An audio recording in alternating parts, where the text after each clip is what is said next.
GIS in Telugu YouTube ఛానల్కి స్వాగతం.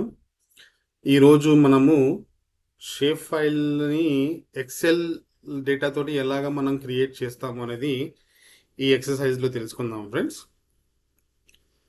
So first మీరు ArcGIS మా ప్రో ఓపెన్ చేసుకున్న తర్వాత ఓకే ఫస్ట్ మనం మన దగ్గర ఉన్న ఎక్సెల్ షీట్ చూద్దాం. నా దగ్గర ఇప్పుడు ఒక ఎక్సెల్ షీట్ ఉంది. ఓకే, ఎక్సెల్ షీట్ ఏంటంటే ఇది కంప్లీట్గా స్టేట్ వైడ్ మనకి ఎస్టిమేటెడ్ పాపులేషన్ ఉంది. ఓకే, స్టేట్ నేమ్ ఉంది, ర్యాంక్ ఉంది, సీరియల్ నెంబర్, ఎస్టిమేటెడ్ పాపులేషన్, తర్వాత లాట్ లాంగ్ మాత్రమే ఉంది. ఓకే, సో నేను ఈ డేటా తోటి మనము షేప్ ఫైల్ అనేది క్రియేట్ చేసుకోవాలి. పాయింట్ షేప్ ఫైల్ అనేది క్రియేట్ చేసుకోవాలి. ఓకే, అది ఎలా క్రియేట్ చేసుకోవాలనేది చూద్దాం. సో నేను ఇది క్లోజ్ చేస్తాను. ఓకే, సో ఫస్ట్ మనం ArcGIS ప్రో ఓపెన్ చేసుకొని ఇక్కడ యాడ్ డేటా అని ఉంటుంది. ఇక్కడ XY పాయింట్ డేటా అని ఉంటుంది. ఇది యాడ్ చేసుకోండి. యాడ్ చేసినప్పుడు ఇక్కడ ఇన్పుట్ టేబుల్ ఫీల్డ్ అని అడుగుతుంది. సో ఇక్కడ మన ఇన్పుట్ని మన ఫైల్ మన ఎక్సెల్ షీట్ ఎక్కడుందో తీసుకోండి. సో ఇక్కడ నేను చూడండి, ఇది ఎస్టిమేటెడ్ పాపులేషన్ .xls అనేది ఇది మన ఎక్సెల్ షీట్. దీన్ని డబుల్ క్లిక్ చేసిన తర్వాత ఏ షీట్లో మన డేటా ఉందో ఆ షీట్ని సెలెక్ట్ చేసుకుందాం.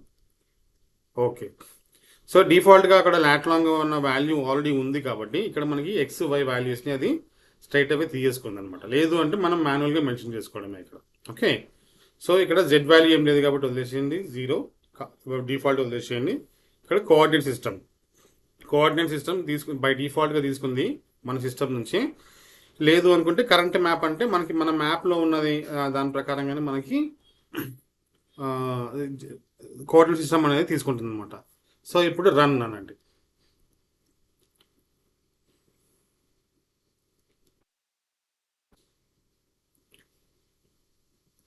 చూసారు కదా, మనకి పాయింట్ ఫైల్ అనేది క్రియేట్ అయిపోయింది. ఓకే,